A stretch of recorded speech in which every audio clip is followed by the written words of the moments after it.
जय हिंद मेरे साथियों, एक बार मैं फिर से आप सभी का स्वागत करता हूं आपके अपने YouTube चैनल शाक्या जी जीके क्लासेस में।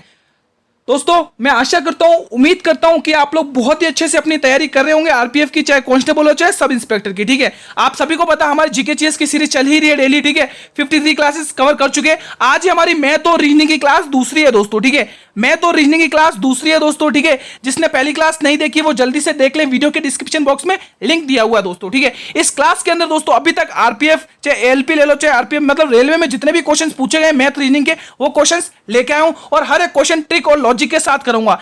मेरे कहने पर दोस्तों आप कॉपी और पेन लेकर बैठना, उन क्वेश्चंस को नोट करना, जो भी ट्रिक बताऊं मैं, ठीक है, और उन पे प्रैक्टिस करना। मैं आपको 100% बोल रहा हूं, एक भी क्वेश्चन बाहर नहीं जाने दूंगा दोस्तों। ठीक है, और मैं उन्हीं स्टूडेंट को बता देता हूं दोस्तों, ये क्लास दोनों ही लैंग्वेज में आपको देखने को मिलेगी। एक तरफ इंग्लिश के क्वेश्चन भी देखने को मिलेंगे और हिंदी के क्वेश्चन भी देखने को मिलेंगे, तो सभी स्टूडेंट को कोई दिक्कत नहीं होगी किसी भी क्वेश्चन को सॉल्व करने में। चलिए बिना देरी करे हम क्लास को स्टार्ट करते हैं। आपकी स्क्रीन पर पहला रीजनिंग का क्वेश्चन आता हुआ 2 से 4, 4 से 5, 5 से 11, 11 से 20, 20 से 36। बताइए क्या होगा इसका सही जवाब। क्लास दोनों लैंग्वेज में देखने को मिलेगी साथियों। ठीक है, इंग्लिश का क्वेश्चन, अब देखो इस क्वेश्चन को क्या इंग्लिश में लिखो। ठीक है, तो बताइए क्या हो रहा है इसमें रिलेशन। तो जब भी रीजनिंग के क्वेश्चन है, सबसे पहले देखो नंबर सीरीज का क्वेश्चन है, सबसे पहले उसको अच्छे से देखिए उसमें क्या रिलेशन बन रहा है। ठीक है, तब तक मैं आपके लिए क्वेश्चन नोट कर देता हूं, फिर हम इसको सॉल्व करते हैं, सभी साथी बताएंगे। कॉपी पेन लेकर बैठना साथियों। ठीक है, आगे का पद आपको निकालना। देखिए इन तीनों को जोड़िए, 2, 4 और 5 को जोड़िए, आपको 11 मिल रहा है। 5 और 4 9, 9 और 2 11, यानी कि 11 मिल रहा है हमें, बिल्कुल सही बात है। अब इन तीन को जोड़िए, 3 को जोड़ना आपको। 11 और 4 कितना आता है 16, सॉरी 11 और 4 15, और 15 में 5 जोड़ेंगे आपको 20 मिल रहा है ना, बिल्कुल मिल रहा है 20, तो बिल्कुल 20 मिल रहा है, ये भी बात सही है। ठीक है, अब आप इन तीनों को जोड़िए, इन तीनों को होने के बाद अब आप इन तीनों को जोड़िए, 20, 36 और 11 को जोड़िए। 36 और 20 कितना होता है दोस्तों 56 होता है। 56 में 11 जोड़ेंगे तो आपको 67 जवाब मिलेगा दोस्तों। बहुत ही शानदार क्वेश्चन का था दोस्तों, पहला ही क्वेश्चन बहुत ही शानदार तरीके से। क्वेश्चन नंबर 67 यानी कि सॉरी 67 आंसर है, ऑप्शन नंबर बी सही जवाब है। आई होप कि पहला क्वेश्चन आप सभी ने कर लिया होगा। अगला क्वेश्चन आपकी स्क्रीन पर है, दोनों ही लैंग्वेज में मिलेगा। क्वेश्चन नंबर 17, पहले आप लोग हिंदी लैंग्वेज में इस क्वेश्चन को देख लें, अब आप लोग इस क्वेश्चन को इंग्लिश लैंग्वेज में देख लें, जो भी इंग्लिश में तैयारी करते हैं। ठीक है, ये क्वेश्चन इंग्लिश लैंग्वेज में भी है। ठीक है, दोनों ही लैंग्वेज में आज क्वेश्चन आपको देखने को मिलेंगे दोस्तों। ठीक है, ये हिंदी और ये इंग्लिश। ठीक है, चलिए अब क्वेश्चन को पढ़ते हैं। क्वेश्चन क्या बोल रहा है, 12 व्यक्ति x दिनों में कोई काम को पूरा कर सकते हैं। वो काम कितना है वो हमें नहीं पता। ठीक है, अब अतिरिक्त 8 व्यक्ति और कार्यरत हैं, तो पूरा काम 60 दिनों में हो गया। पूरा काम कितने दिनों में हो गया 60 दिनों में, तो x का मान ज्ञात करना है। करिए सॉल्व इस क्वेश्चन को, तब तक मैं इंग्लिश में रीड आउट कर देता हूं। 12 person can complete a work in X days. Now 8 more person are employed. The entire work was completed in 60 days. Find the value of X. सभी स्टूडेंट्स, इसमें दोस्तों समझदारी का खेल है, बाकी क्वेश्चन कुछ नहीं है दोस्तों, बिल्कुल छोटा क्वेश्चन है, कुछ भी नहीं है, खाली समझदारी का यहाँ पर खेल है। जिस व्यक्ति ने, जिस इंसान ने दोस्तों ये क्वेश्चन की लाइन, इस लाइन को समझ लिया ना, उसने पूरा क्वेश्चन सॉल्व कर दिया। सही बता रहा हूं दोस्तों, बहुत ही शानदार तरीके से करूंगा। देखिए अब हम स्टार्ट करना क्वेश्चन करते हैं। ठीक है, 12 व्यक्ति x दिनों में काम करते हैं, मतलब 12 person work in x days. देखो 12 व्यक्ति कितने दिनों में, x दिनों में, 12 व्यक्ति x दिनों में कोई काम पूरा करते हैं। ठीक है, वहीं 8 अतिरिक्त व्यक्ति और कार्यरत हैं। कार्यरत का मतलब 12 तो पहले से थे, 8 व्यक्ति और हैं, तो टोटल कितना हो गया 20 व्यक्ति। 20 व्यक्ति उस काम को कितने दिन में निपटा रहे, पूरा का पूरा 60 दिन में निपटा रहे। बस यही खेल था दोस्तों। अब वैल्यू टर्मिनेट करिए, 4 दीजिए इस क्वेश्चन को। 12 का 12, 12 पंचे 60 और 20 पंचे 100, तो वो उस x की वैल्यू कितनी है दोस्तों, आपके सामने x की वैल्यू कितनी है 100 आई है दोस्तों।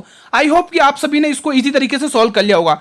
तो x की वैल्यू 100 आई है दोस्तों। ठीक है, नेक्स्ट क्वेश्चन आपकी स्क्रीन पर, क्वेश्चन नंबर हमारा 18। ठीक है, एक पेन को 144 रुपए में बेचने पर अनुराग को क्रय मूल्य पर, दोस्तों ये गड़बड़ मत करना साथियों, क्रय मूल्य पर 1/7 की हानि होती है। यदि पेन को 189 रुपए में बेचा जाता है तो लाभ प्रतिशत ज्ञात करें। साथियों इसका कमेंट करें कमेंट सेक्शन में, तब तक मैं इंग्लिश में पढ़ देता हूं। ठीक है, by selling a pen for 144 rupees Anurag suffers a loss of 1/7 on the cost price, on the cost price. ठीक है, if the pen is sold for 189 find the value of profit percent.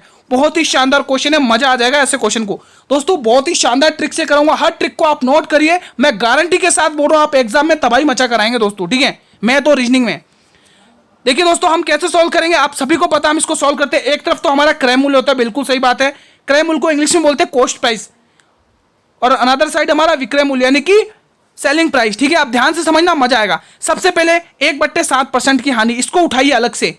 1/7% की हानि, देखिए 1/7% की हानि, यानी कि ये आपका क्या है, ये आपका क्या है, ये आपका दोस्तों विक्रय मूल्य, ये आपका दोस्तों क्रय मूल्य है, और ये आपका विक्रय मूल्य है, सॉरी हानि प्रतिशत है, ये आपका हानि प्रतिशत है, ठीक है। अब देखिए 7 रुपए की चीज है साथियों, ध्यान से समझना, 7 रुपए की चीज है और आपने उस चीज को 6 रुपए में बेच दिया, तभी तो हानि हुआ है ना भाई। 7 रुपए की चीज है, आप भी थोड़ा समझिए, 7 रुपए की चीज है, कॉस्ट प्राइस 7 रुपीज है, और आप उसको सेल 6 रुपीज में कर रहे हो, तो 1 रुपए का लॉस हो रहा है कि नहीं हो रहा है, सही है ना, ठीक है। अब क्वेश्चन ने इस 6 रुपीज की वैल्यू कितनी दे रखी है, क्वेश्चन ने 144, 6 रुपीज की वैल्यू कितनी दे रखी है, 144। अगर देखा जाए तो लगभग यहाँ पे 6 दूनी 12, 6 चौक 24, यानी 24 गुना दिख रहा है, कितना, 24 गुना। तो आप क्रय मूल्य को भी 24 गुना करिए, कॉस्ट प्राइस को भी 24 गुना किए, 24 सत्ते 168, 24 सत्ते 168, ठीक है। अब 168 यानी कि 168 रुपीज वाली चीज को आप लोग कितने रुपए में अंत में बेच रहे हो, 189 में। 168 रुपीज की वैल्यू को आप 189 में बेच रहे हो,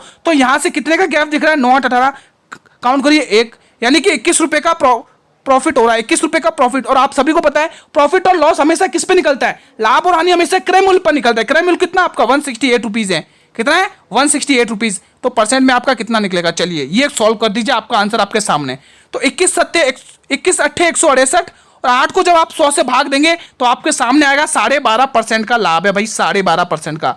बताइए किसको ये समझ में नहीं आया, आई होप कि सभी को समझ में आएगा। ऑप्शन नंबर ए, बहुत ही शानदार तरीके से हमने इस क्वेश्चन को सोल्व किया। साथियों अगर आप लोग इस क्लास को पूरा अंत तक वॉच कर लेते ना, तो मैं गारंटी के साथ बोल रहा हूं, दावे के साथ बोल रहा हूं, आज आप बहुत नई ट्रिक्स और नए लॉजिक सीख कर जाओगे, ठीक है। तो जिसने क्लास को मिस किया वो अपने साथ ध्यान रख लेना दोस्तों। बहुत ही शानदार एक और क्वेश्चन रीजनिंग का, 8:40 पर सुई के बीच कितने अंश का कोण बनेगा, 8:40 पर सुई के बीच में कितने अंश का कोण बनेगा। दोस्तों इसको मैं आपको ट्रिक से सॉल्व करूंगा, लॉजिक से मजा आ जाएगा, आप भी बोलोगे गुरुजी मजा आ गया। ट्रिक से सॉल्व कराऊंगा और इस ट्रिक को आप अपनी कॉपी में नोट कर लेना साथियों, ठीक है। बताइए, पहले मैं इसको इंग्लिश हिंदी में बता दिया, अब आप लोग इंग्लिश में भी देख लीजिए, ठीक है। What is the angle formed between the needle at 840, ठीक है। What is the angle formed between the needle at 840, comment section में कमेंट करिए सभी साथी। जिन भी स्टूडेंट को इस प्रश्न का जवाब आता है कमेंट बॉक्स में बताएं।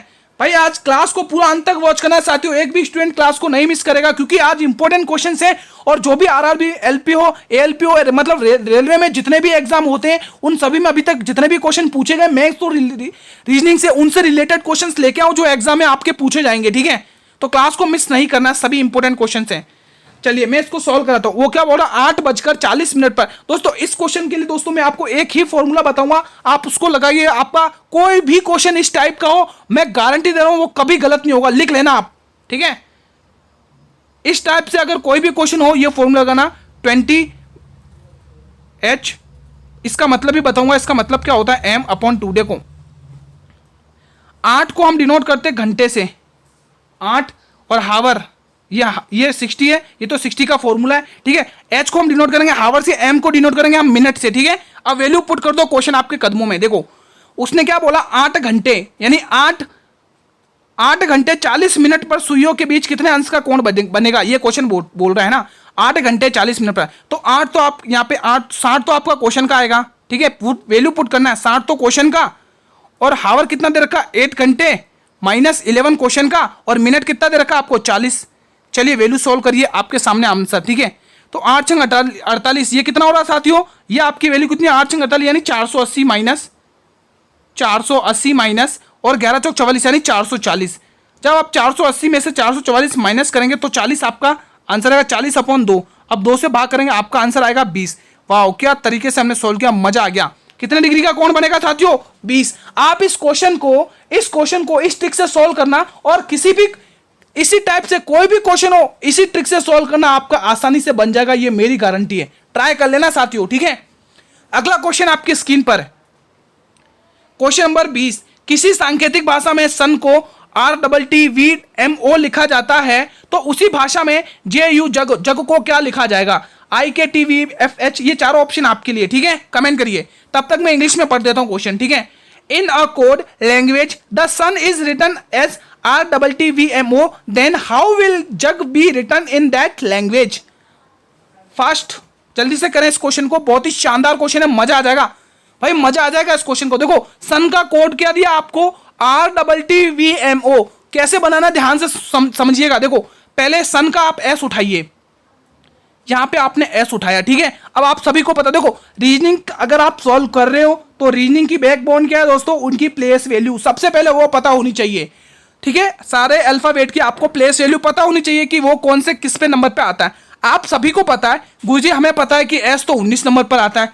अब उसका कोड क्या दे रखा है, RTTVMO। तो देखियो हर एक का दो दो कोड दे रखा है, ठीक है। तो आर का कोड आपको यहाँ पे देखो, तो आर का कोड आपको क्या दिया साथियों, आर का कोड आपको हर एक का दो दो कोड दे रखा। तो आर का RT दिया है, आर का कोड क्या दिया दोस्तों, इसका एस का कोड दिया RT। अब आपको RT बनाना है, वो कैसे बनेगा देखो, इधर एस आता 19 में, ठीक है। 19 में आप 1 प्लस करोगे, 1 प्लस करोगे 20 आएगा, ठीक है। 19 में 1 प्लस करने पर 20 आएगा। 19 में 1 माइनस करने पर कितना आएगा, 19 में 1 माइनस करने पर 18 आएगा। अब देखिएगा मजा आएगा। देखो 20 पर क्या आता है, 20 पर क्या आता है गुरुजी, 20 पर तो टी आता है, और 18 पर क्या आता है, 18 पर तो आर आता है। देखियो एस का कोड बन गया कि नहीं बन गया, बन गया कि नहीं बन गया, RT। अब आपको देर नहीं करनी है, लगाइए JU जग। पहले लिखिए जे लिखा, जे में 1 प्लस करेंगे तो कितना आएगा, जे 10 पे आता है, 11 पे क्या आता है 11, और इधर क्या होगा, जे में -1 करेंगे यानी कि 9, ठीक है। तो यहां पर क्या दिख रहा है I, और यहां पर क्या दिख रहा है K, IK, यानी कि IK से स्टार्ट होगा, ठीक है। और देख लीजिए, और U, अब मैं आपको U के बाद U आता है 21 पर, यानी कि लास्ट में क्या आएगा V आएगा, और उससे पहले क्या आएगा, उससे पहले क्या आएगा 20 पर T, यानी TV होगा, TV IKTV किस में दिख रहा है, IKTV तो एक ही ऑप्शन में दिख रहा है, पहले ऑप्शन में, यानी कि पहला ऑप्शन बिल्कुल सही जाएगा, IKTVFH, ठीक है। बहुत ही शानदार क्वेश्चन था, मजा आ गया इस क्वेश्चन को सॉल्व करने में, ठीक है। इंग्लिश वालों ने भी इसको सॉल्व किया होगा।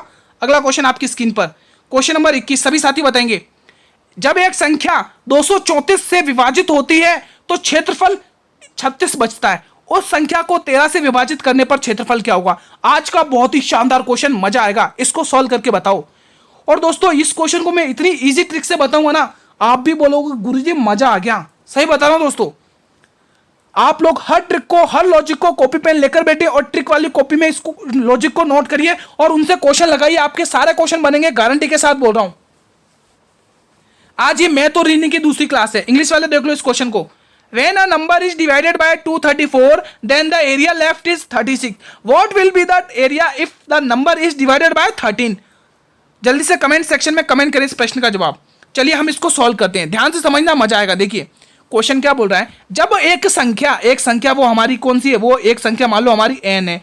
जब इस संख्या को हम 234 से विभाजित करते हैं, कितने से, जो 234 से हम विभाजित करते हैं, 234 से हम इसको डिवाइड करते हैं, तो हमें रिमाइंडर कितना मिलता है, शेषफल कितना मिलता है 36। साथियों समझना, क्वेश्चन को बहुत ही शानदार है। एग्जाम में इस क्वेश्चन को दोस्तों बहुत सारे स्टूडेंट क्वेश्चन को छोड़कर आ जाते हैं दोस्तों, ठीक है। आप सभी ने देखा होगा, आपने नंबर सिस्टम पढ़ा होगा तो उसमें देखा होगा कि जो संख्या होती ना, वही उसका क्या होता है, रिमाइंडर ही वही संख्या होती है। मतलब कि जो हमारा क्षेत्रफल होता है ना, वही संख्या होती है, वही क्या होती है, वही संख्या होती है। तो ये कुछ ऐसा दिख रहा है, मैंने अभी बताया कि रिमाइंडर ही हमारी वो संख्या होती है। एन की जगह क्या आएगा 36 अपॉन 234, 234 लिखिए, मैंने 334 लिख दिया, 234 लिखिए इसको, 234, ठीक है। अब इसको सॉल्व करिए, जल्दी से बताएं सभी साथी क्या होगा इसका सही जवाब, ठीक है। तो हमारी ये संख्या क्या आ गई, 36 आ गई। अब इसी संख्या को 13 से अगर हम विभाजित करें, यानी कि 13 से हम इसी नंबर को डिवाइड करें तो क्या आएगा, चलिए डिवाइड करके देख लेते। 13 से शेषफल 10 आना चाहिए, चलो डिवाइड करो। 13 दूनी 26,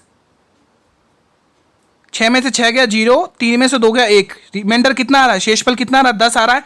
तो यहां से आप लोग ऑप्शन नंबर सी टिक करेंगे। बताइए कितने इजी तरीके से सॉल्व किया, कोई दिक्कत थी।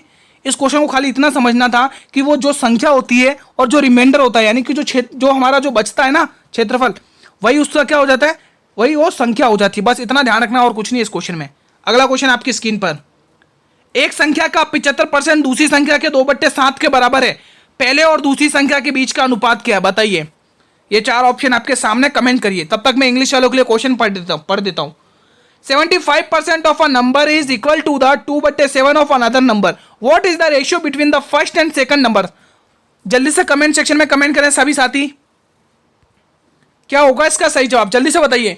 एक संख्या दूसरी संख्या का 75% संख्या के 2/7 के बराबर है, तो पहले और दूसरे संख्या के बीच का अनुपात बताइए। अब बहुत सारे को तो 75% की तो वैल्यू ही नहीं पता होगी। बहुत सारे देखे होंगे कि ये तो संख्या भिन्न में दे रखी है और ये तो दे नहीं रखी है, अब क्या करें। तो दोस्तों आप ध्यान रखना, पहले 75 को तोड़ दो, इसको फ्रैक्शन में बना दो, यानी कि 3/4 होती है। ठीक है, अब एक संख्या यानी कि a का 30, a का 3/4, a का 3/4 b के 2/7 के बराबर है। बस इतना ही तो है, इतना ही तो है साथियों। क्या आप इसका निकाल नहीं सकते हैं? चलिए दोस्तों निकालिए। देखिए दोस्तों a और b का रेशियो निकालिए, a और b का रेशियो निकालिए, a और b का अनुपात निकालिए। देखिए क्रॉस मल्टीप्लाई करिए दोस्तों, क्रॉस मल्टीप्लाई करिए। 4 दूनी 8, 7 तिया 21। क्योंकि आप सभी को ये ऐसा क्यों करे 7 21, अपना आंसर क्या आया, मैं एक बार आंसर टिक कर देता हूँ। अपना आंसर ऑप्शन नंबर ए आया। ये क्यों, क्या, क्योंकि आप सभी को पता है ये नीचे वाला नंबर क्या भाग में, इधर आके गुणा आएगा कि नहीं आएगा, तो ये ठीक है। ये नीचे वाला नंबर क्या है, ये नीचे वाला नंबर भाग में इधर आके गुणा आएगा, तो 8 आया। ठीक है, तो उसी तरीके से हमारा 8 और 21 अनुपात हो जाएगा। आई होप कि सभी को समझ में आ गया होगा। बहुत सारे इस क्वेश्चन को छोड़कर आ जाते हैं, उनको समझ में नहीं आता। ठीक है, आप ऐसी गलती नहीं करेंगे। अब ये क्वेश्चन मैं ट्रिक और लॉजिक से करूंगा, मजा आ जाएगा। ठीक है, वर्ष 2015 का कैलेंडर किस वर्ष के समान होगा, बताइए। 2015 का कैलेंडर किस वर्ष के समान होगा।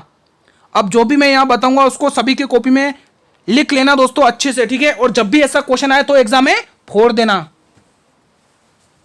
तो चलिए इसको सॉल्व करते हैं।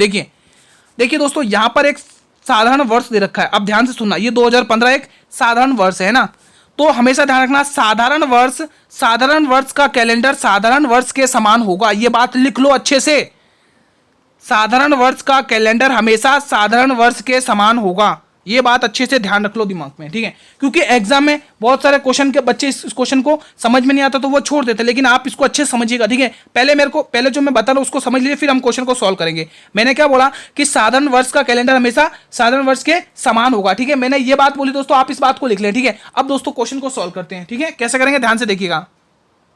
ठीक है, ये बात लिख ली। अब आगे आप ये लिख लिए, जब भी साधारण कैलेंडर साधारण के समान होगा तो हमेशा 11 उसमें क्या करेंगे, ऐड करेंगे। 11 हमेशा उसमें प्लस करेंगे, हमेशा 11 प्लस करेंगे। ध्यान से सुनना, जब भी साधारण कैलेंडर के समान होगा, साधारण कैलेंडर के समान होगा तो हमेशा 11 प्लस करेंगे। यहाँ पर 2015 दे रखा है। अब तो आप 2015 में 11 प्लस करिए, आपका आंसर आपके सामने। 5 और 1 6 होता है, 1 और 1 2 होता है, और 2 यानी कि 2026 आएगा आंसर। ठीक है, 2026 आएगा साथियों, 2026 आएगा। ठीक है साथियों, 2026 आएगा दोस्तों। ठीक है, ये इंग्लिश वालों भी देख लो एक बार। The calendar of a year 2015 will be similar to which year. ठीक है, the calendar of 2015 will be similar to which year दोस्तों। ठीक है दोस्तों, आई होप कि आपको समझ में आ गया होगा। अब बात करें लीप ईयर। अगर लीप ईयर गुरुजी आ जाए तो क्या करेंगे, तो मैं जो लाइन बोल रहा हूं उसको लिख लो कॉपी में अच्छे से। अगर लीप ईयर के बाद तुरंत लीप ईयर होता है, लीप ईयर के बाद अगर साथियों तुरंत लीप ईयर होता है तो उसमें 6 प्लस करते हैं साथियों। कितना, 6 प्लस करते हैं साथियों, ध्यान रखना।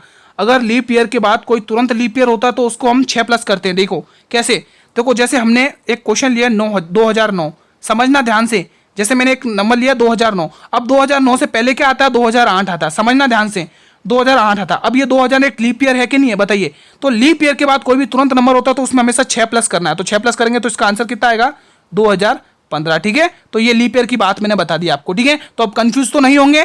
चलिए नेक्स्ट क्वेश्चन। तो इसका सही ऑप्शन कितना होगा, 2026 दोस्तों, ऑप्शन नंबर सी। अगला क्वेश्चन आपकी स्क्रीन पर। ए डी के दादा हैं, डी ए का भाई है और ई डी का पुत्र है। ई बी से किस प्रकार संबंधित है, चाचा, दादा, भाई, नाना। कमेंट करिए आप लोग, इसका कमेंट करिए। तब तक मैं इंग्लिश वालों के लिए इंग्लिश में क्वेश्चन पढ़ देता हूं। A is the grandfather of D, D is the brother of A and E is the son of D. तो how E is related to B. Comment करिए सभी साथी। Uncle, grandfather, mother, grand mother, ये दादाजी हो जाएंगे। ये दादाजी हैं और ये नाना जी हैं। ठीक है, दोनों को एक ही चीज बोलते हैं। ठीक है, ध्यान रखना। तो चलिए हम डायग्राम बनाना स्टार्ट करते हैं साथियों, ध्यान से देखना। ए डी के दादा हैं। सपोज करिए कि डी यहां पर बैठा हुआ है। अब डी के दादा कब होंगे भाई, डी के कोई पिताजी होंगे यहां पर, तभी तो दादा बनेंगे ना। सही बात है ना, ये तो आप भी समझ रहे हैं अच्छे से। ठीक है, अब यहां पर क्या बोल रहे हैं, डी ए का भाई है। डी ए का भाई है। ए का भाई कौन है भाई, ए का भाई कौन है, ए का भाई कौन है, ए का भाई कौन है, डी है। ठीक है, ये ए का भाई है, ध्यान से समझना आगे। और ई डी का पुत्र है, ई डी का पुत्र है। और ई डी का पुत्र। डी का पुत्र कौन है साथियों? डी का पुत्र कौन है साथियों? डी का पुत्र ई है। डी का पुत्र कौन है? ई है। ठीक है, अब क्वेश्चन क्या बोल रहा है, ध्यान से पढ़िए। अब क्वेश्चन बोल रहा है ई बी से किस प्रकार संबंधित है। ई, ये जो ई है वो बी से किस प्रकार संबंधित है। दोस्तों ये बी, यहां पर कुछ मिस्टेक हुआ है दोस्तों, इसमें एक लाइन मिस हुई है साथियों, इसमें एक लाइन मिस हुई है दोस्तों। वो लाइन कौन सी मैं बता देता हूँ, मैं आपके लिए लिख देता हूँ। यहाँ पर वो लाइन क्या है, ए डी का भाई है, ये लाइन मिस हुई है। ए डी का भाई है, ठीक है, ए डी का भाई, ए बी का भाई है, सॉरी ए बी का भाई है, ए बी का भाई है, ये लाइन मिस हुई, लिख लीजिए। ए बी का भाई है और बी का पुत्र ए है, बी का पुत्र ए है, ये लाइन मिस हुई है साथियों। ठीक है, तो इसी लाइन के अकॉर्डिंग हम बनाते थे। बी, ए का भाई कौन है? बी है, और बी का पुत्र कौन है? ए है। बी का पुत्र कौन है? ए है। ठीक है, तो अब देखिए बी का पुत्र ये हो गया, तो ए ई, क्वेश्चन में लास्ट में क्या बोला, ई ए से किस प्रकार संबंधित है। तो देखो अब दादा का भाई हमारा दादा ही लगेगा, डी का दादा ही लगेगा, और डी का ये ए भाई है, तो ये इसका डी का पुत्र इसके कौन लगेगा? चाचा ही लगेगा। ठीक है, तो चाचा ऑप्शन सही जाएगा। ये कुछ लाइन मिस हुई थी, इसके लिए माफी चाहता हूं आप सभी साथियों से। ऑप्शन ए सही जवाब। अगला क्वेश्चन आपकी स्क्रीन पर, क्वेश्चन 25। 15 संख्या का औसत 7 है, यदि प्रथम 8 संख्या का औसत 6.5 है तो और अंतिम 8 संख्या का औसत 95 है, तो मध्य संख्या ज्ञात करनी है। मध्य यानी कि औसत ज्ञात करना है। कमेंट करिए। इस क्वेश्चन को मैं बहुत ही ट्रिक से करूंगा। इस क्वेश्चन को ट्रिक आपकी कॉपी में लिखी होनी चाहिए। ठीक है, इंग्लिश में पढ़ देता हूं। The average of 15 number is 7 if the average of first 8 number is 6.5 and the average of the last 8 number is 9.5, then find the middle number. मध्य नंबर निकालिए दोस्तों। सभी साथी कमेंट करिए साथियों, बहुत ही प्यारी सी क्लास चल रही है भाई। क्लास को लाइक वाइक कर दिया करें, अगर क्लास अच्छी लगे तो। ठीक है, लाइक वाइक कर दिया करें।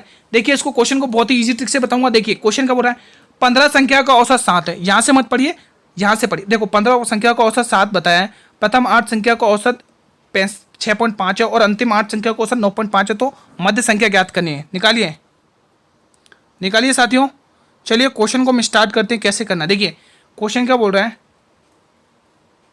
15 संख्या को औसत कितना दे रखा? 7। जैसे बनाऊंगा वैसे नोट करना। ठीक है, अब वो क्वेश्चन क्या बोल रहा है, प्रथम 8 संख्या का औसत 6.5 है। प्रथम 8 संख्या का औसत कितना साथियों? 6.5 है। समझना, मजा आ जाएगा क्वेश्चन को। ठीक है, ठीक है, 6.5 है। और 8 संख्या का औसत कितना साथियों? 8 संख्या का औसत 9.5 है। ठीक है, 9.5 है। तो आपको मध्य संख्या निकालनी है, यानी कि अब देखिए आप खुद दिमाग लगाइए। यहाँ पर 7 है, यहाँ पर भी 8 है। निकालिए दोस्तों, कैसे करेंगे इसको सॉल्व, सभी साथी निकालेंगे। क्वेश्चन समझ में आया दोस्तों? एक बार मैं वापस पढ़ के बता देता हूँ क्वेश्चन। ठीक है, 15 संख्या का औसत 7 है, वो हमने लिख लिया। प्रथम 8 संख्या का औसत 6.5 है, वो भी हमने लिख लिया। और अंतिम 8 संख्या का औसत 9.5 है, वो भी हमने लिख लिया। अब इनको आप क्या करेंगे? मल्टीप्लाई करिए। ठीक है, अब आप इनको क्या करिए? मल्टीप्लाई करिए। देखिए 8 और 6.5 को मल्टीप्लाई करेंगे तो कितना आएगा? 8 5 40 की 0 कैरी 4 8 48, यानी कि आपके 52 आएगा। कितना आएगा? 52 आएगा। ठीक है, और यहाँ पर आप इसको मल्टीप्लाई करिए तो कितना आएगा? 7 8 8 5 40 की 2 8 72 4 76, यानी 76 आएगा। कितना आएगा? 76 आएगा। और 15 7 105, 105 आपको मध्य का निकालना है ना, तो क्या करेंगे आप? इन दोनों को प्लस करिए। तो 52 और 56 को प्लस करेंगे, यानी कि 52 और 76 को प्लस करिए। कितना आ रहा है? 7 5 12 128 आ रहा है। 128 में से आपको ये 105 माइनस करना, आंसर आपके सामने 23 आंसर आ रहा है। कितना आ रहा है साथियों? 23 आंसर आएगा। बहुत ही ईजी क्वेश्चन था और हमने ईजी तरीके से सॉल्व किया है। ठीक है, ऑप्शन नंबर बी आपका सही जवाब हो जाएगा। अगला क्वेश्चन आपकी स्क्रीन पर, क्वेश्चन नंबर 26। 9 छात्रों द्वारा परीक्षा में प्राप्त अंकों का औसत 70 है, 11 अन्य छात्रों का औसत अंक 90 था, तो 20 छात्रों का औसत क्या? बहुत ही ईजी तरीके से करूंगा दोस्तों। 81 82 90 45। देखिए क्लास इंग्लिश में भी पढ़ देता हूं। The average of marks obtain in the examination by 9 student is 70, the average of 11 student is 90, what is the average of 20 student? जल्दी से निकालिए, कमेंट सेक्शन में कमेंट करिए। चलिए क्वेश्चन को स्टार्ट करते हैं। 9 छात्रों द्वारा परीक्षा में प्राप्त अंक का औसत कितना? 70 है, यानी कि 9 का 70 है। 9 का औसत अंक कितना है साथियों? 70 है। ठीक है, उसी तरह से 11 अन्य साथियों को अन्य छात्रों का औसत अंक कितना है? 90 है। तो हमें कितना, हमें किसका पूछ रहा है? यानी कि 20 छात्रों का औसत कितना होगा, हमें ये क्वेश्चन पूछ रहा है। तो इसको भी वैसे ही करिए, 4 2 अब तो 9 7 63। देखो दोस्तों, आपकी कैलकुलेशन ईजी करने के लिए मैं आपको एक बढ़िया तरीका बताता हूँ। देखो जब भी आपको कैलकुलेशन हार्ड लगे तो एक बार यहाँ से 0 से 0 काट दो, ये कैलकुलेशन ईजी कर देगा। ठीक है, अब इनको मल्टीप्लाई करिए, 9 7 63, अब हमारे लिए 63 हो गया है ना। 11 9 99, 11 9 99। अब इनको दोस्तों आपस में जोड़ दो, आपस में जोड़ दो और 2a के बराबर कर दो, क्योंकि 2a दे रखा है इधर, इधर कितना हो गया 2a हो गया, ठीक है। अब इनको आपस में जोड़ दो, तो 99 और 63 को जोड़िए, 9 और 3 12 का 2 कैरी 1, 9 और 6 15 और 1 16, 162 बराबर 2a, ठीक है। अब आप सभी को पता है ये वैल्यू निकालना, 2 से इसको काटिए, 2 8 16, 2 1 कम 1 है ना। तो हमें 20 छात्रों का औसत पता चल गया है, 20 छात्रों का औसत गुरुजी 81 हो जाएगा। तो 81 बिल्कुल ए ऑप्शन में दे रखा है, इससे बेस्ट कुछ नहीं होगा दोस्तों, बहुत ही शानदार तरीके से। अगला क्वेश्चन आपकी स्क्रीन पर, ठीक है, अगला क्वेश्चन आपकी स्क्रीन पर, इन वर्षों में से कौन सा एक अधिवर्ष नहीं है? 1200, 1600, 2400, 1500। अधिवर्ष दोस्तों, अधिवर्ष का मतलब समझ में आएगा तो क्वेश्चन खत्म है। इंग्लिश वाले को पढ़ देता हूँ, इंग्लिश वाले में, which of this year is not a leap year. English वाले के लिए इजी है क्योंकि उन्होंने लिख रखा है लीप ईयर, है ना। तो वो इनमें से बताना कि कौन सा साल है जो लीप ईयर नहीं है। आप सभी को पता लीप ईयर क्या होता है, जो 4 से पूरा भाग जाता है, इसमें 4 का पूरा भाग जाएगा, तो ये तो है, ये तो हमारा ऑप्शन नहीं होगा। 1600 ये भी पूरा का 4 का भाग जाता है, ये भी नहीं होगा हमारा आंसर। 2400 में भी पूरा 4 का भाग, ये भी नहीं होगा। हमारा आंसर डी होगा, क्योंकि इसमें ये लीप ईयर नहीं है, क्योंकि इसमें एक साधारण साल है, इसमें 4 का भाग नहीं जाता है। अगला क्वेश्चन आपकी स्क्रीन पर, नंबर सीरीज का क्वेश्चन है, सभी साथी कमेंट करेंगे बहुत ही शानदार तरीके से। सभी साथी, इंग्लिश में इस क्वेश्चन को लिखने की जरूरत नहीं क्योंकि वही है। देखिए दोस्तों, यहाँ पर 4 कैसे बना, यानी कि 1 का क्यूब प्लस 3 हुआ है। यहाँ पर भी देखिए 2 का क्यूब प्लस 3 हुआ है। 30 को भी देखिए 3 का क्यूब प्लस 4, 3 का क्यूब प्लस 3, ठीक है, 4 का क्यूब प्लस 3, ठीक है। ये सब में 28 में भी ऐसे हुआ है, 5 का क्यूब प्लस 3। अब अगला नंबर जो आएगा 6 का क्यूब प्लस 3 करिए, आंसर आपके सामने, ये रहा आपका आंसर। 6 का क्यूब प्लस 3 कर दीजिए, 219 आपके सामने। 6 का क्यूब 216 प्लस 3 करेंगे तो आंसर आएगा 219। कितना आएगा 219, किस ऑप्शन में? ए ऑप्शन में। नेक्स्ट क्वेश्चन आपकी स्क्रीन पर, क्वेश्चन नंबर 28, गीता और राधा 8 क्रमश 12 किलोमीटर प्रति घंटे गति से स्थान से चलना शुरू करते हैं। अगर वे एक ही दिशा में चलते हैं तो 10 घंटे के बाद उनकी दूरी क्या होगी? बहुत ही शानदार, 10 घंटे के बाद उनके बीच की दूरी निकालनी, जल्दी से निकालिए, बहुत ही इजी क्वेश्चन है। इंग्लिश में पढ़ देता हूं एक बार। Geeta and Radha start from a place at the speed of 12 kilometre of hour respectively.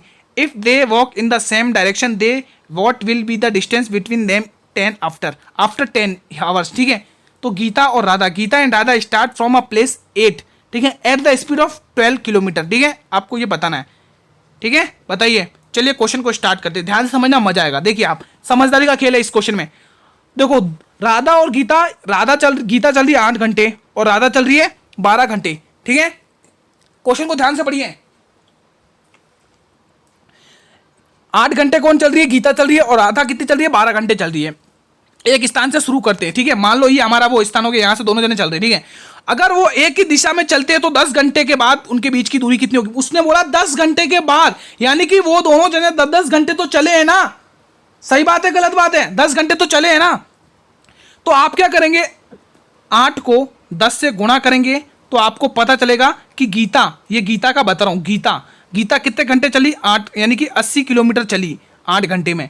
अब मैं लिखता हूं दोस्तों गीता के बाद, अब मैं लिखता हूं राधा का भी सेम वही है, ठीक है। वो 12 की किलोमीटर की स्पीड से दोस्तों कितने 10 घंटे चली, वो कितने किलोमीटर चली? टोटल 120 किलोमीटर चली, ठीक है, उनके बीच की 120 किलोमीटर चली। अब क्वेश्चन ने पूछा 10 घंटे के बाद, यानी ये नहीं 10 घंटे के बाद उसके बीच की दूरी कितने की दिख रही है साथियों? बीच की दूरी कितने की दिख रही है? सभी को पता गुरुजी यहाँ पर 40 की दिख रही है, और 40 कितनी आसानी तरीके से हमने निकाल दिया। बताओ इससे बेस्ट कुछ होगा क्या? ऑप्शन सी, इससे बेस्ट कुछ नहीं होगा साथियों, ठीक है। इसको नोट कर लेना कॉपी में, और जब भी एग्जाम में क्वेश्चन दिखे फोड़ देना इस क्वेश्चन को। किसी वस्तु का क्रय मूल्य उसके विक्रय मूल्य का 96% है तो लाभ प्रतिशत ज्ञात करिए। यहीं पर जो बच्चे जिन्होंने रटा होगा वो रटने वाला गलत कर देंगे, और जिन्होंने समझ के किया इस क्वेश्चन को वो फोड़ के आ जाएंगे एग्जाम में। ये एक शर्त है दोस्तों, ठीक है। इंग्लिश में बोल देता हूँ एक बार। The cost price of an article is 96 of its selling price, then find the profit percent. यहाँ पर किस, जो मैं बताऊँ आपको ये क्वेश्चन कौन सी चीज़, इस क्वेश्चन के अंदर क्या चीज़ है जो आपको गलत करेगी, मैं बताता हूँ। जिस बच्चे ने ये विक्रय मूल्य नहीं पढ़ा ना, वो बच्चा गलत कर देगा यहीं पर। वो कैसे करेगा? वो देखिए ऐसे करेगा, ये क्रय मूल्य और विक्रय मूल्य, वो सोचेगा 90% का प्रॉफिट हुआ है, वो 100 इधर लिख लेगा और 96 इधर कर देगा। और यहाँ पे कितने का 4% का प्रॉफिट दिख रहा है, कितने पर? 100 पर, और 25 करके 4 25 बार, और 25 चौके 100, ऐसे करके आ जाएगा, गलत हो जाएगा यहीं पे, ठीक है। तो ध्यान रखना ये गलती आपको नहीं करनी है, आपको समझदारी से क्वेश्चन पढ़ना है, ठीक है। चलिए अब क्वेश्चन को हम स्टार्ट करते हैं। उसने क्या बोला है, उसने बोला है कि उसको 96% की क्रय मूल्य के किसी वस्तु पर 90%, ठीक है। अब मैं क्वेश्चन पढ़ देता हूँ। किसी वस्तु का क्रय मूल्य उसके 90 विक्रय मूल्य का 96% है। अब बताइए का किसके साथ लगा हुआ है। किसी वस्तु का क्रय मूल्य उसके विक्रय मूल्य का 96% है। अगर विक्रय मूल्य 100 है तो क्रय मूल्य क्या है 96%, ये बनेगा आंसर। 4 का अंतर दिख रहा है किसके ऊपर, क्रय मूल्य के ऊपर। आप सभी को पता लाभ हानि क्रय मूल्य के ऊपर ही निकलती है। 24 23 24 54 54 54 96 यानी 24 चौके 96, 24 चौके 96, ये कुछ ऐसा दिख रहा है। 100/24 दिख रहा है। कितना दिख रहा है 100/24। 4 के टेबल से काट दिए, ये जाएगा 25 बार और ये जाएगा 4 के टेबल से 6 बार। 6/25 को अपन क्या लिखते हैं, 6/25 को गुरुजी हम 5 सही 1/6% लिखते हैं, ठीक है। किस ऑप्शन में आप करके देख लें, यही आएगा ऑप्शन नंबर ए। मजा आ गया इस क्वेश्चन को सॉल्व करने में। अगला क्वेश्चन आपकी स्क्रीन पर, ये क्लास का अंतिम प्रश्न है साथियों, ठीक है। एल का अर्थ है प्लस, एम का अर्थ है माइनस, एन का अर्थ है गुणा और पी का अर्थ है भाग। तो ये आपको बताना है भाई। फोड़ दो इस क्वेश्चन को, कोई दिक्कत नहीं है। एक बार मैं अच्छे से लिख देता हूँ बड़े बड़े अक्षरों में। एन 5, एल 5, ओ सॉरी 50, सॉरी ये 50 है, ठीक है 50 है 50, पी 5, एम और 4, ये क्वेश्चन है, ठीक है। चलिए क्वेश्चन क्या बोल रहा है, एल का अर्थ है प्लस। चलो पहले हम स्टार्ट करते हैं। 28 लिखो, 28 लिख दिया। अब हमें आगे क्या देखने को मिल रहा है, एन, एन का अर्थ क्या बताया इन्होंने, एन का अर्थ है गुणा, एन का अर्थ गुणा लगाइए, फिर 5 लिखिए। फिर एल का अर्थ क्या बताया इन्होंने, एल का अर्थ है प्लस लगाइए, फिर 50 लिखिए। पी का अर्थ क्या बताया गुरुजी इन्होंने, पी का अर्थ बताया भाग, लगा दीजिए भाग, और 5 ऐसा कैसा ही। एम का क्या बताया, एम का अर्थ है माइनस, लगा दीजिए, और 4। चलो इसको सॉल्व कर दो, आंसर आपके सामने। ये आएगा 10, ठीक है, और ये 28 पंचे 140, और ये आपके सामने इधर 4। चलिए 150 में से 4 घटाएंगे 146 आपके सामने। इजी तरीके से सॉल्व कर दिया, मजा आ गया, ठीक है। यही क्वेश्चन इंग्लिश वाले देख लें, ये रहा इंग्लिश वर्जन में, ठीक है। तो आज की क्लास साथियों कैसी लगी, आज की क्लास को दोस्तों मैं आपके लिए दोनों ही वर्जन में लेके आया हूं दोस्तों, ठीक है। इंग्लिश में क्वेश्चन भी देखने को मिले आपको और मैथ की क्वेश्चंस भी देखने को मिले। मैं आशा करता हूं, उम्मीद करता हूं कि आपने अच्छे से नोट्स बनाए होंगे मैथ और रीजनिंग के। जिन टॉपिक्स और जिन ट्रिक और जिन लॉजिक से करा रहा हूं, इन लॉजिक्स को कॉपी में नोट करिए और आप अगला क्वेश्चन ट्राई करेंगे, ना बने तो बात करना दोस्तों, ठीक है। आपको दोस्तों मैंने बता दिया जीके जीएस की क्लास तो चली रही है, डेली क्लासेस चलेंगी। आज हमारी ये रीजनिंग की और मैथ की दूसरी क्लास कंप्लीट हो चुकी है। जिन बच्चों को जीके जीएस में फोड़ना है वो 53 क्लास को फोड़ दे, जल्दी से जाके प्लेलिस्ट का लिंक दिया हुआ वीडियो के डिस्क्रिप्शन बॉक्स में, ठीक है। तो आज ये दूसरी क्लास हो गई दोस्तों। अगर इस क्लास के अंदर किसी भी क्वेश्चन से कोई डाउट हो तो साथियों ये कमेंट बॉक्स आज आपके लिए, ठीक है। आपके लिए कमेंट बॉक्स, किसी भी क्वेश्चन से डाउट हो कमेंट करें। आज क्लास थोड़ी लंबी हो गई दोस्तों, ठीक है। और साथियों अगर ये क्लास आपको अच्छी लगी हो तो जल्दी से एक बार लाइक कर दो दोस्तों। ये मेहनत आप लोगों के लिए दोस्तों, आपको पूरा सपोर्ट हम कर रहे हैं। आप लोग सिलेक्शन लीजिए अच्छे से, ठीक है, ठीक है साथियों। और जितना हो सके क्लास को शेयर करिए, जिस भी प्लेटफॉर्म तक आपकी रीच है वहां तक पहुंचाइए। फेसबुक, टेलीग्राम, इंस्टाग्राम, व्हाट्सअप, जिस भी प्लेटफॉर्म तक आपकी रीच है वहां तक इन क्लास को पहुंचाइए। जो भी स्टूडेंट आरपीएफ कांस्टेबल और सब इंस्पेक्टर की तैयारी करें उन स्टूडेंट तक तो जरूर पहुंचाइए दोस्तों। बहुत ही शानदार क्लास थी आज। क्लास में मजा आया कि नहीं आया सबको? कमेंट बॉक्स में एक प्यारा सा कमेंट जरूर करना कि आज की क्लास आपको कैसी लगी, आज के क्वेश्चंस कैसे लगे, आज का लेवल कैसा लगा साथियों, ठीक है। ये सभी क्वेश्चंस दोस्तों आप प्रीवियस ईयर के पेपर देख सकते हैं, उनमें ऐसे टाइप के क्वेश्चंस बहुत पूछे गए रेलवे में, ठीक है। ठीक है साथियों, अगर आप लोग इस चैनल पर पहली बार विजिट कर रहे हो तो एक बार इस चैनल को सब्सक्राइब कर लेना और बेल नोटिफिकेशन को भी साथियों प्रेस कर देना, ताकि मैं जब भी यूट्यूब पर क्लास लेके आऊं तो यूट्यूब सबसे पहले नोटिफिकेशन आप लोगों को ही भेजेगा दोस्तों, ठीक है। अब मैं एक बार अपनी क्लास का टाइमिंग बता देता हूं। देखिए, एक दिन आपके जीके जीएस की क्लास चली, वो तो कल 2 दिन चल गई, कोई बात नहीं, ठीक है, 2 दिन चल गई, ठीक है। तो एक दिन आपके जीके जीएस और एक दिन आपके मैथ। देखो जीके जीएस का टाइमिंग भी दोस्तों 8 PM रहता है। अल्टरनेट डे चलेंगे अब हम, ठीक है। और मैथ प्लस रीजनिंग की क्लास का भी टाइम 8 PM है, ठीक है। एक दिन तो हम जीके जीएस को सॉल्व करेंगे। हम 53 क्लास कवर चुके हैं। जिन्होंने अभी तक जीके जीएस को फोड़ा नहीं है जल्दी से फोड़िए दोस्तों। 53 क्लास वीडियो के डिस्क्रिप्शन बॉक्स में इन क्लासेस का आपको प्लेलिस्ट बनाया हुआ है, जो आप लोग देख लीजिए। अगर आप 50% स्कोर करना चाहते हैं जीके जीएस में तो वो क्लास देखिए, उससे बाहर कुछ नहीं आएगा, गारंटी है मेरी, ठीक है। और मैं तो रीजनिंग की क्लास भी दोस्तों आप लोगों को बता दीजिए दोस्तों, आज हमारी दूसरी क्लास है। अब कंटिन्यू क्लासेस चलेंगी आपके डेली बेसिस पर। सभी स्टूडेंट जल्दी से जुड़ जाएं, ठीक है, ठीक है दोस्तों। और हर क्लास की देखो, अभी तक हमने जीके जीएस की 53 क्लास करी है और उनकी पीडीएफ मैंने हर क्लास की पीडीएफ टेलीग्राम चैनल पर अपलोड कर दी, बिल्कुल फ्री ऑफ कॉस्ट, कोई चार्जेस नहीं है दोस्तों। इतनी मेहनत सिर्फ आप लोगों के लिए दोस्तों, ठीक है। तो आप लोगों का फर्ज बनता है क्लास को पूरा अंत तक वॉच कीजिए और शेयर करते रहिए, ठीक है। तो फ्री पीडीएफ के लिए अभी तक आपने टेलीग्राम चैनल ज्वाइन नहीं किया, ज्वाइन करिए टेलीग्राम चैनल को अच्छे से, ठीक है। और टेलीग्राम चैनल का लिंक मैंने आप लोगों को वीडियो के डिस्क्रिप्शन बॉक्स में दिया हुआ है। डिस्क्रिप्शन बॉक्स में जाइए, टेलीग्राम चैनल का लिंक मिल जाएगा आप लोगों के लिए। हर क्लास की पीडीएफ वहां पर देखने को मिल जाएगी। आज ही मैथ्स की जो पीडीएफ हुई है दूसरी क्लास की, वो भी पीडीएफ मैंने टेलीग्राम चैनल पर अपलोड कर दिया, आप लोग देख सकते हैं। कल हम साथियों इसी टाइम पर मिलेंगे, तब तक के लिए मित्रों जय हिंद, जय भारत, वंदे मातरम, धन्यवाद।